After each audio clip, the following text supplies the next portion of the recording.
주 하나님 가라사대 나는 알파와 오메가야.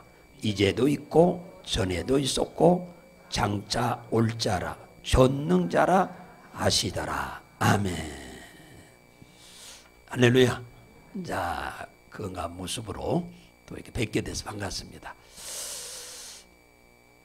자, 오늘은 하나님은 교회에 계신다. 따라서 하나님은 교회에 계신다. 여러분이 교회를 다니십니다만 하나님이 교회 안에 계신지를 얼마나 믿는지 모르겠습니다. 요즘은 듣기만 해도 행복한 얘기들이 솔솔 들려와요. 왜냐하면 우리나라가 한 2040년에서 45년쯤 가면은 아시아뿐만 아니라 전 세계에서도 아주 큰 영향력을 끼칠 만한 나라로 성장하게 된다고 하는 세계적인 석학들의 얘기들이 여기저기서 나오고 있습니다. 반면에 중국과 러시아는 좀 위축될 것을 말하고 있어요. 그러므로 인해서 자연적으로 남북이 통일될 것이라고 하는 외국의 석학들의 이야기가 이렇게 슬슬 들려오는 거 보면 얼마나 감사한지 너무너무 기쁘답니다. 이 모든 것이 하나님의 이 은혜로 되어질 줄로 믿습니다.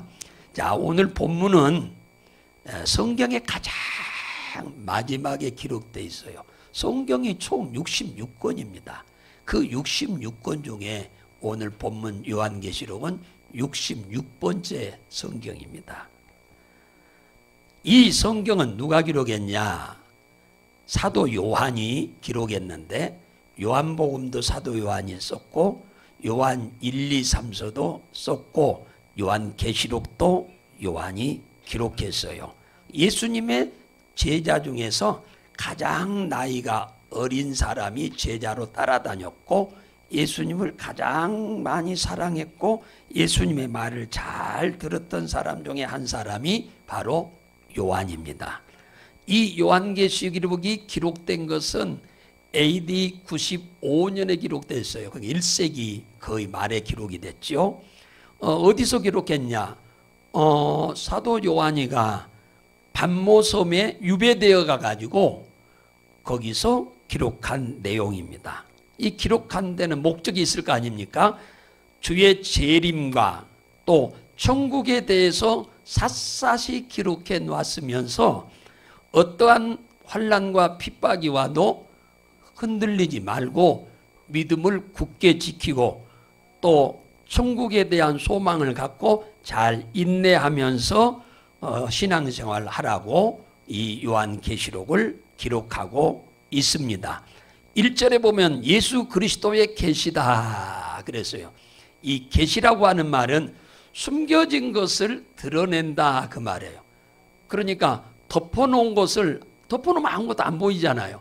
그걸 이제 뭡니까 딱 벗기는 것과 똑같죠. 벗겨서 실체가 드러나도록 하는 거죠.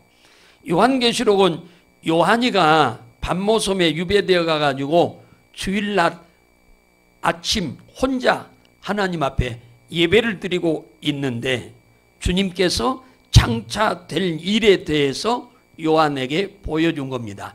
요한의 개인의 장차 될 일이 아니고 이 우주의 미래 되어질 일에 대해서 보여주고 기록하는 말씀이요. 그러면서 뭐라고 했느냐? 속히 1절에 그러냐? 속히 될 일을. 그러니까 반드시 된다는 얘기잖아요. 이걸 반드시 될 일을 예수님께서 요한에게 알려주고 있는 겁니다.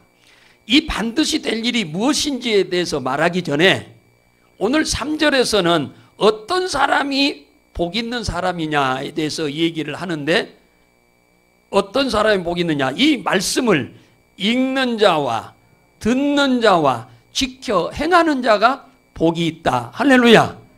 이 지금 요한계시록뿐만 아니라 하나님의 말씀을 읽는 자와 듣는 자와 지켜 행하는 자가 복이 있다고 말씀을 합니다. 시편 107편 11절에 보면은 사람이 고통을 당하는 이유는 뭐 때문이냐? 하나님의 말씀을 거역하기 때문이다. 이렇게 말합니다. 시편 107편 17절에 사람이 고난을 당하는 것은 불순종의 죄 때문이다. 잠언 28장 9절에 보면 사람이 하나님의 말씀 듣기를 싫어하는 사람은 그가 기도할 때 하나님이 가증히 여긴다. 그래서 하나님이 말씀할 때 그 말씀을 듣기 싫어하는 사람은 우리가 하나님 앞에 도움을 청하는 기도를 할 때 하나님은 우리의 기도를 듣고 하나님이 뻔뻔스럽다, 가증스럽다 그렇게 여긴다고 하는 얘기입니다. 창세기는 인류 역사의 시작이라고 하면 요한계시록은 인류 역사의 끝입니다. 끝을 기록하고 있는 거예요. 창세기는 창조의 시작이라고 하면 요한계시록은 창조하신 모든 것을 마무리하는 시간입니다. 창세기는 없는 것을 있게 하셨다면 이 계시록은 있는 것을 없애는 일을 하는 거예요. 요한계시록 이외에 65권의 성경이 있는데 그 65권의 성경은 다 한결같이 지상에서 사는 동안 하나님의 말씀대로 살면 복을 받고 또 이 나그네 길 인생을 마무리하여 하나님이 우리를 부르면 다 천국에 간다고 하는 그 말씀을 기록하고 있는 내용입니다. 그러나 이 요한계시록은 그 얘기가 아닙니다. 주님이 재림하셔서 불신 세상을 하나님이 심판하신다고 하는 얘기를 기록하고 있는 거예요. 그리고 예수를 그리스도로 믿고 신앙생활을 아름답게 해오고 있는 사람들은 주님의 신부감으로 영접해서 저 하늘나라로 주님이 데려간다. 그러니까 주의 재림은 불신자에게는 심판이고 우리 하나님의 자녀들에게는 하늘로 영접해서 우리를 데려가는 그런 엄청난 복된 순간인 것을 믿으시기 바랍니다. 축구 선수의 영광은 그 축구장에서 열심히 축구하는 게 목적이 아니고 축구 선수는 골을 넣는 게 목적입니다. 이왕이면 많이 넣는 게. 그런데 상대방의 선수들은 그 상대방 선수들이 골을 넣지 못하도록 가로막고 방해를 온갖 방법으로 다 합니다. 규칙을 어기지 않는 방법 안에서. 그런데 골을 넣고 나면 박수의 영광을 받고 영광의 메달도 받게 되는 거죠. 우리가 신앙생활할 때 베드로전서 5장 8절에 보면은 마귀는 우는 사자처럼 삼킬 자를 찾는다고 그러잖아요. 우리가 하나님의 뜻대로 살지 못하게 방해하고 그래서 죽는 날 천국에 꼴이 나지 못하도록 온갖 방법으로 방해한다고 그러는데 우리는 사단의 여러 가지 많은 방법으로 방해할 때 그걸 잘 교묘하게 피해서 우리는 신앙생활을 아름답게 잘하여 다 모두 천국에 꼴이 나시기를 주의 이름으로 축복합니다. 사도 요한이가 주일날 혼자 앉아가지고 유배되어 가가지고 거기는 아무도 없어요. 사람이 무인도요. 무인도. 돌멩이만 있는 무인도요. 무인도. 사람이 안 살아요. 그곳에 혼자 앉아서 주일 예배를 드릴 때 하나님이 반드시 될 일, 장차 속히 될 일을 보여주면서 그걸 기록하라고 하시기에 그 등 뒤에서 들리는 그 소리에 주인공을 좀 보고 싶은 마음이 있어서 고개를 확 돌렸더니 그에게 보여지는 사실이 있었어요. 보여지는 사실이. 뭘 하나님이 보여줬냐 하니까 소아시아 7교회에 전할 내용을 말씀을 해주는 거예요. 소아시아의 7교회에. 그래서 4절에 보면은 요한은 아시아에 있는 7교회에 편지하노니 전에도 계시고 이제도 계시고 장차 오실리라. 전에도 계셨다면 과거에도 계셨고 이제도 계신다면 현재에도 계시고 장차 오신다면 미래에도 계시면서 재림하실 그분을 지금 얘기하는 겁니다. 그러므로 하나님은 과거에도 계시고 지금도 계시고 장차 재림할 때까지 계시는 분이기 때문에 우리를 언제든지 도우실 수 있는 줄로 믿으시기 바랍니다. 주님이 지금도 살아계시단 말은 주님이 사망 권세를 이기고 부활하셨다는 얘기지요. 부활하셨기 때문에 우리를 도우실 수 있는 거지, 지금 무덤에 묻혀 계신다면 우리를 도울 수가 없지요. 전에도 계시고 지금도 계시고 앞으로 장차 영원히 계실 그 주님이 7절에 구름을 타고 세상에 재림하실 것을 지금 얘기하는데, 이때에 세상 모든 사람들의 눈으로 다 주님 재림하는 것을 본다는 겁니다. 그러니까 주님은 아무도 보지도 못하게 감쪽같이 오시는 게 아니고 세상 모든 사람들이 다 볼 수 있도록 하나님이 오신다는 거예요. 그때 그러면은 이제 방송으로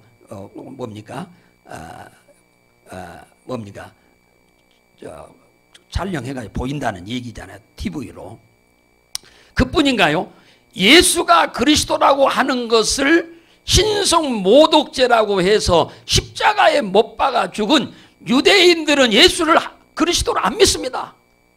유대인들은 예수를 하나님으로 안 믿어요. 예수를 그저 훌륭한 선지자로만 믿어요. 구원자로 절대로 안 믿습니다. 그들의 두 눈에 똑똑히 보는 가운데 주님이 오신다는 겁니다. 그리고 세상의 모든 불신자들이 그 모습을 보고 예수 믿고 천국 가세요, 예수 믿으면 안 믿으면 지옥 가요, 예수 믿고 구원 받으세요, 예수님이 장차 우리를 데리러 오십니다, 이 말을 헛된 얘기로 들었던 세상 사람들이 그 모습이 현실로 이루어지는 걸 보고 예수를 믿지 못하고 있는 것을 그들이 다 후회하고 통곡한다고 오늘 7절에 얘기하잖아요. 통곡한다. 이제는 기회가 없어. 예수 믿을 수 있는 기회가 없어요.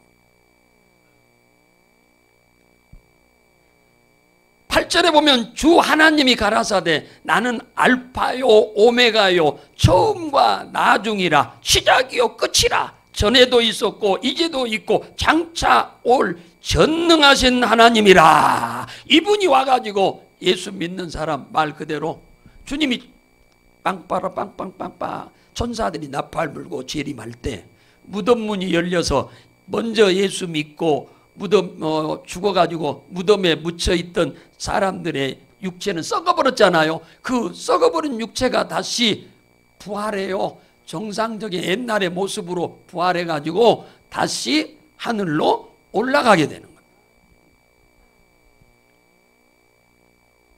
그래서 믿은 사람은 천국에 올라가고 불신자는 영원한 유황불 지옥으로 끌려 들어가게 된다. 할렐루야.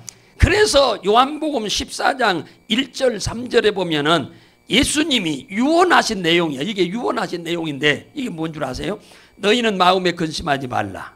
하나님을 믿으니 또 나를 믿어라.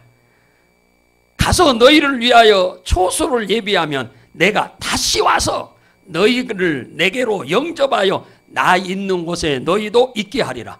부활하신 예수님이 가서 계신 곳에 우리들을 데리고 가서 거기서 영원히 함께 살겠다. 할렐루야. 이걸 소망으로 삼고 살으라 그 말이에요. 이 땅에서 육체의 이 장막이 무너지지 않고 사는 사람은 아무도 없어요. 다 무너지게 돼 있어. 요한은 예수를 그리스도라고 하는 사실을 전하다가 잡혀가지고 밤모섬에 유배를 갔습니다.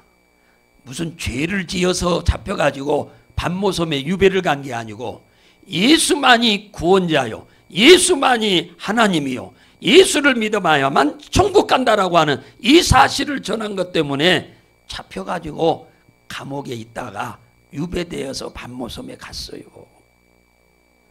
10절에 보니까 혼자 예배를 드리고 있을 때 성령이 감동이 되어 있는데 등 뒤에서 나팔 소리 같은 큰 음성이 들려왔다. 그런데 그 큰 음성이 들리는 것을 쳐다보았더니 거기서 뭐라고 하느냐, 너는 지금 내가 보여준 대로 그대로 책으로 기록해라. 지금부터 보여주는 것을 전부 책으로 기록해라. 듣는 것도 보는 것도. 그런데 이걸 기록해서 에베소 교회에 보내라, 소문학 교회에 보내라, 버가모 교회에 보내라, 두아디라 교회에 보내라, 사대 교회에 보내라, 빌라델비아 교회에 보내라, 라오디게아 교회에 보내라. 주님이 일일이 교회 이름까지 다 명하면서 이 교회에 지금부터 보여주는 것을 전부 기록했다가 다 보내줘라. 할렐루야. 부활하신 주님이 교회 이름까지 정확히 알고 계신 하나님이요. 가련제일교회를 아실까요? 모르실까요? 아시죠? 가련제일교회를 모르신 하나님이면 죽은 하나님이죠. 주님은 교회 이름만 아는 정도가 아니고 그 교회에 다니는 모든 성도들의 이름을 다 아시는 하나님은 오늘 이 교회에 나와서 예배에 참석하신 여러분의 이름도 모두 알고 계심을 믿으시기 바랍니다. 이름만 아나요? 우리들의 형편을 모두 아시는 하나님이다. 형편을 안단 말은 사정을 안다 그 말이에요. 우리들이 지금 어떤 형편에서 살고 있는지 주님은 다 알고 계신다. 이사야 40장 27절에 보면은 야곱아, 네가 어찌하여 내 사정은 하나님께 숨겨졌으며 내 원통한 것은 하나님께서 수리하심을 받지 못한다 하느냐. 자, 이 말은 무슨 말이냐면 많은 하나님을 믿는 사람들이 하나님은 내 사정을 모른다고 생각하는 사람이 너무 많다는 거예요. 지금 하나님이 하신 말씀이 이거. 하나님이 자신들을 모른다고 하는 사람이 그렇게 많다고 말이에요. 교회는 다니는데. 여러분은 하나님이 여러분을 아신다고 믿으시면 아멘 합시다. 그리고 모르시는 하나님이기 때문에 내 문제도 해결할 수 없다라고 이렇게 생각한다는 거예요. 수많은 사람들이. 그래서 하나님이 뭐라고 한 줄 아세요? 무슨 소리야? 내가 너희들 사정을 모르는 것이 아니라 네가 모른다고 그렇게 잘못 알고 있기 때문이야. 하나님이 우리 문제를 해결할 수 없다고 네가 믿는 것은 네가 하나님을 모르기 때문이야. 너는 알지 못하느냐? 듣지 못했느냐? 영원하신 하나님, 땅끝까지 창조하신 이는 피곤치도 않고 곤비치도 아니하며 명철이 한이 없으시다. 할렐루야. 이사야 40장 28절에 이 말을 왜 하셨냐? 하나님이 피곤해서 힘들어서 우리를 돕지 못하고 하나님이 지혜가 없고 능력이 부족해서 우리들의 문제를 해결해 주지 못하는 분이 아니다 그 말이에요. 너희들이 앙망하지 아니함으로 수리함을 받지 못한다. 할렐루야. 하나님은 사람처럼 피곤해서 힘들어서 못 도와주시는 분이 아니에요. 영이신 하나님이기 때문에 이분은 능치 못할 일이 없어. 우리가 하나님의 도움을 못 받고 하나님이 우리 문제를 해결해 주지 못하는 이유는 너희가 하나님을 앙망하지 못하기 때문이다. 앙망하면 주님이 우리 문제를 수리해 주신답니다. 할렐루야. 해결해 준다고 말이에요. 다 알아. 하나님이 하나님께 도움을 청하기를 그리 기다리고 계신다고 말이에요. 오늘 12절 13절 보세요. 내 눈으로 보이는 것을 이 책에 기록하여 7 교회에 보내라는 음성을 듣고 뒤돌아 보았는데 금 7 촛대 사이에 인자 같은 이가 발에 끌리는 옷을 입고 가슴에 금띠를 띠고 계시더라. 이 엄청난 얘기를 하는 겁니다. 이 7 금 촛대라는 뭘 말하느냐? 계시록 1장 20절에 보면 나와 있어요. 네 본 것을 내 오른손 7 별의 비밀과 7 금 촛대라. 7 별은 7 교회 사자요. 7 촛대는 뭐다? 7 교회다. 그 뒤돌아봤더니 주님이 말씀하신 말씀을 듣고 뒤돌아봤더니 이 모습이 보였어요. 7 금촛대 사이에 예수님이 왔다 갔다 하고 계시는 걸 봤어요. 그러니까 7 촛대는 7 교회다 그 말이에요. 그러니까 7 교회 안에 누가 계신다? 그렇죠. 부활하신 예수님이 계신다 그 말이에요. 사망 권세를 이기고 사단의 권세를 이기신 예수 그리스도께서 교회 안에 계신다고 하는 것을 지금 보여준 거잖아요. 다시 말하면 소아시아의 7 교회에 누가 계신다? 주님이 계신다고 하는 얘기를 지금 하고 계십니다. 오늘 우리 가련 제1교회에 예배드리러 오신 여러분만 계시는 게 아니라 부활하신 주님이 이 7 교회 안에 계셨던 것처럼 우리 이곳에도 계시는 줄로 믿으시기를 바랍니다. 할렐루야. 그러므로 여러분의 형편과 사정을 다 아시고 계신다. 여러분이 도움을 청하기만 하면은 언제든지 여러분을 능력이 부족해서 못 돕는 일이 없으신 하나님이심을 믿으시기 바랍니다. 오늘 2장 1절에 보면 부활하신 주님께서 이 에베소 교회에 보내는 편지, 첫 번째 교회잖아요. 교회에 보내는 서신을 보게 되는데 예수님이 요한에게 이렇게 가르쳐 주는 거예요. 1절에 에베소 교회 사자에게 편지하기를 오른손에 7 별을 붙잡고 7 금촛대 사이에 다니시는 이가 가라사대. 자, 아까 7 촛대는 어디라고 그랬죠? 교회라고 그랬죠. 그러면 이게 뭡니까? 7 별을 붙잡고 있다고 그래서 7 별은 누구라고 해서 20절에 보니까 1장 20절에 7 별이 누구요? 7 교회의 사자야, 사자. 목사예요, 목사. 7 교회의 목사. 7 교회의 목사를 하나님이 오른손으로 뭐하고 있다? 붙잡고 계신다. 그렇게 지금 얘기하잖아요. 왼손이 아니고 오른손이란 말은 능력의 손으로 붙잡고 계신다. 그 얘기입니다. 부활하신 주님께서 에베소 교회 목사를 권능의 오른손으로 붙잡고 계신다고 하는 거예요. 목사만 붙잡고 있는 게 아니라 여러분들도 붙잡고 계시는 줄 믿으시기 바랍니다. 그런데 주님께서 2절에 보니까 뭐라고 하느냐?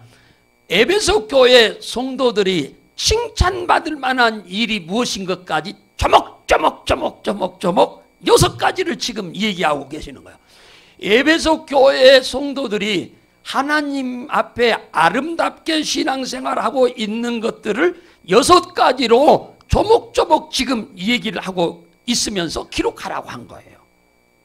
그게 뭐냐? 2절에 보니까 내가 네 행위와 수고와 인내를 알고 이렇게 얘기합니다. 하나님이 우리 행위를 다 안대요. 에베소 교회 성도들의 행동을 다 아신다는 거예요.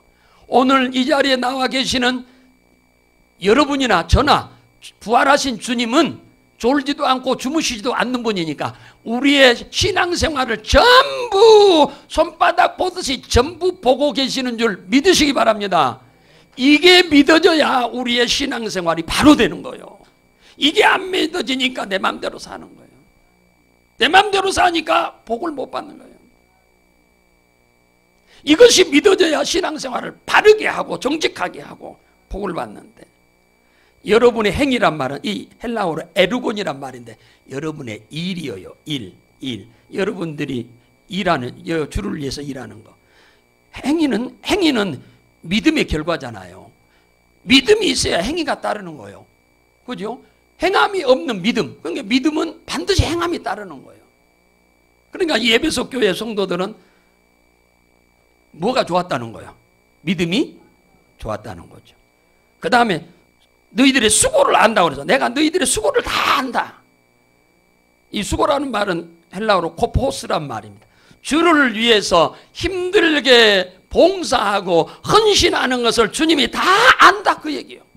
너희들이 나를 위해서, 내 몸된 교회를 위해서 너희들이 수고하고 힘들게 봉사하는 것을 내가 다 안다 그 얘기잖아요. 전부 아신다 주님. 수고하는 사람. 수고는 사실 사랑해야 수고가 되지 뒤따르지 사랑 안 하면 수고는 절대 안 따릅니다. 에베소 교회 성도들이 누구를 사랑하는 것이 많은 거예요. 주님을 매우 많이 사랑한 것 같습니다. 예. 그리고 성도들 간에도 사랑을 엄청나게 많이 했어요. 성도들 간에도. 우리의 인내도 안다고 그러잖아. 인내도 안다고 그래. 인내도 알고. 헬라어로 히포모네란 말인데 인내는 기다림이란 기다림. 매사에 예를 들어서 교회 온다고 교회 온 사람이 손바닥 지듯이 사람이 변하는 거요? 아닙니다. 시간이 좀 가면서 변하는 거지. 손바닥 뒤집듯이 그냥 오늘 교회 왔다고 그냥 팍 사람이 달라 그런 사람은 없어요. 그러니까 사람이 이제 교회 나왔으니까 그 사람이 달라지기를 위해서 여러분들이 기도도 많이 해주고 잘 인내함 실수도 있고 허물도 있어도 잘 기다려줘야 돼. 할렐루야. 기다려줘야 돼. 특히 이 에베소 교회 성도들이 재림하실 주님을 잘 참고 인내하면서 또 기다렸다고 그러잖아요. 희망이 있어야 참고 인내심이 있고 또 기다릴 수 있는 거죠. 희망이 없으면 못 기다려. 내일이 오늘보다 나아질 것이라고 하는 믿음이 있고 희망이 있어야 오늘을 견뎌가는 거지. 우리에게는 예수를 그리스도로 믿음으로 인하여 이 땅에서 복을 받고 살다가도 어느 날 영원한 천국으로 우리는 가서 살 수 있다고 하는 이런 희망, 소망이 있어야 때로는 어렵고 힘든 일이 올 때도 잘 인내하고 우리가 잘 참아낼 줄로 믿으시기 바랍니다.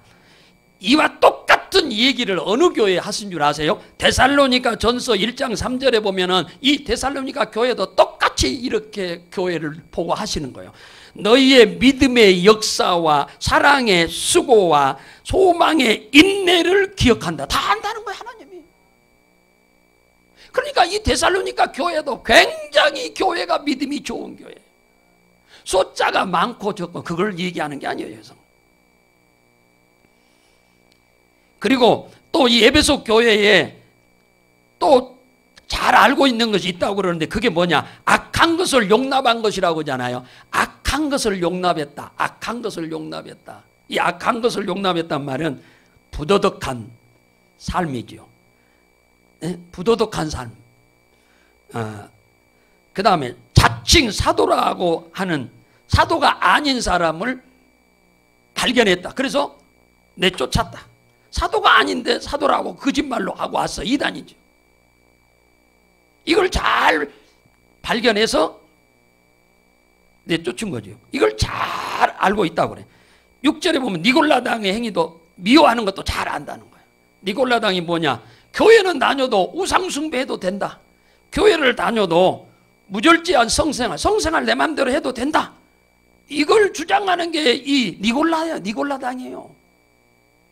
이건 교회에 다니는 것 뿐이지 이거 예수 믿는 사람의 모습이 아니죠. 그런데 이런 것들을 다 배척한 것을 악한 것을 배척하고 이단도 배척하고 이 니골라당도 다 배척하는 것을 주님이 다 에베소 교회를 봤다는 거예요. 여러분이 마귀가 좋아하는 것 그냥 적당하게 따라가면 안 됩니다. 여러분들이 다 배척해야 돼. 할렐루야. 하나님이 싫어하는 것 전부 여러분이 하나씩 배척하고 버려야 돼요. 그럼 주님이 다 보고 알고 있다는 거예요. 두 번째는 뭐냐면 책망거리도 알고 있다는 거예요. 책망거리. 그 책망거리 있다고 4절에 그러나 너를 책망할 것이 있나니 너희 처음 사랑을 버렸다. 잘한 것도 다 기억하고 계시고 그 다음 책망할 거리도 다 주님 알고 계신다잖아요. 책망거리. 부활하신 주님이 우리의 칭찬할 것도 책망할 것도 다 아시고 에베소 교회가 그러면 이 책망을 받을 만한 일이 뭐냐 하니까 하나님을 사랑하던 첫사랑을 다 버렸다 그랬어요. 첫사랑. 이 첫사랑이란 말은 프로토스라는 말인데 첫째로 사랑하는 사람 그 말이에요. 최고로 사랑하는 사랑 그걸 말하는 거예요. 네.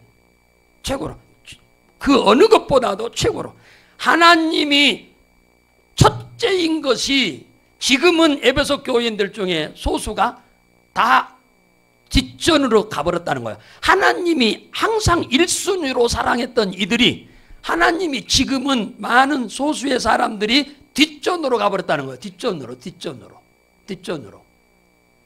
이렇게 칭찬받을 만한 사람들이 아니지요, 이런 사람들은.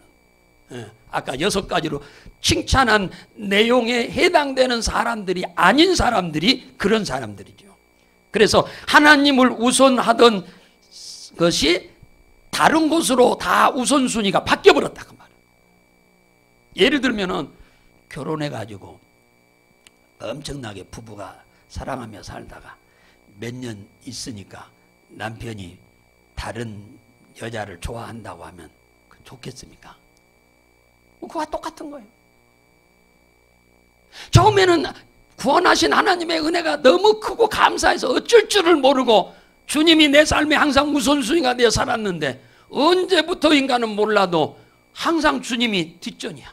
항상 내가 우선이요. 사람이 우선이고 다 하나님이 주님이 뒷전이 돼버리는 거예요. 이걸 두고 주님이 말씀하는 거예요. 아브라함에게 하나님이 100살의 아들 이삭을 하나님이 낳게 했는데 얼마나 이쁘겠어요. 생각해 보세요. 눈에다 넣어도 안 아프다고 할 만큼 사랑했을 겁니다. 아브라함은 거부요. 거부. 엄청난 부자인데 그 부자면 뭔 소용이 있어. 자식도 하나도 없는데. 그러면 뭐 돈 어디다 줘요. 그래서 100살에 낳은 아들이기 때문에 정말로 많이 사랑했을 겁니다. 그런데 아브라함은 분명했어요. 낳을 수 없는 나이에 아내가 91살에 임신해가지고 낳았어요. 그게 불가능한 일이죠. 불가능한 일을 가능하게 해서 아들 이삭을 주었기 때문에 아브라함은 절대로 자식보다 하나님을 더 사랑했지 하나님보다 자식을 더 사랑하지 않았어요. 근데 하나님이 테스트를 한번 해보려고 한 거예요.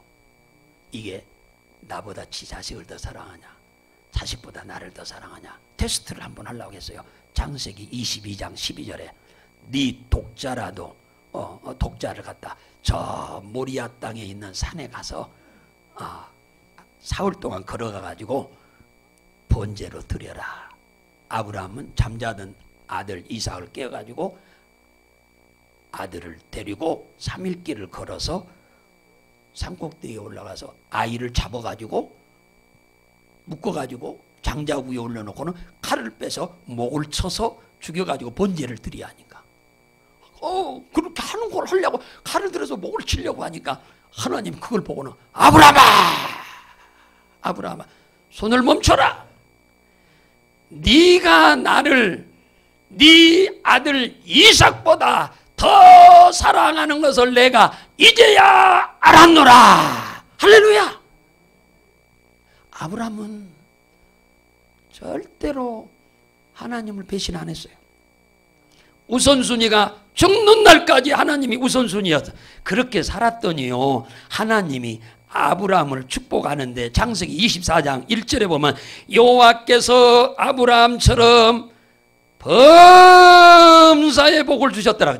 아브라함에게 범사의 이 사건이 하나님보다 아들 이삭을 더 사랑하지 않고 하나님을 이삭보다 더 사랑한 것을 하나님이 확인하시고 아브라함이 죽는 날까지 한 구절만 찾아봅시다. 창세기 24장 1절 가봐요. 24장 1절. 자, 보세요.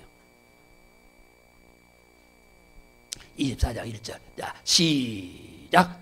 아브라함이 나이 많아 늙었고 여호와께서 그의 범사에 복을 주셨더라.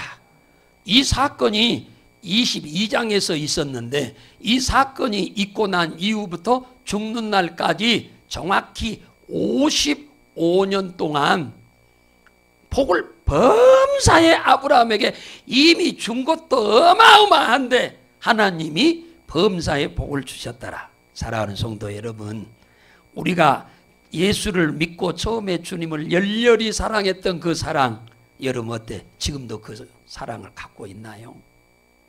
그 뜨겁게 사랑하던 그 사랑을 여러분 지금도 그 사랑을 갖고 사나요? 여러분이 연애할 때 사랑하던 남편, 결혼해가지고 사랑하던 그 남편이 평생을 변하지 않고 살기를 바라는 것처럼 우리 하나님도 우리를 구원해 주셨을 때 감사해서 그 뜨겁게 사랑하던 그 사랑을 변치 않고 평생을 사랑을 하기를 원하시고 계신 줄로 믿으시기 바랍니다. 부활의 주님은 우리 성도들 다 보고 계십니다. 다 알고 계십니다. 그분은 사망 권세도 이길 정도로 능력이 출중하신 분입니다.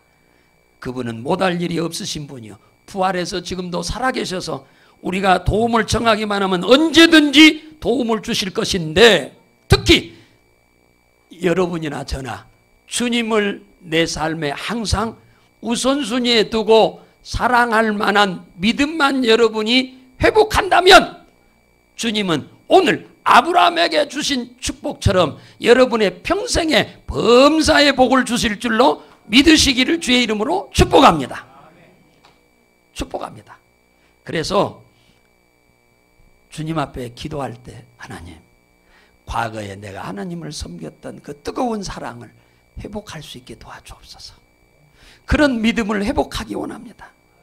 주님이 좀 도와주세요.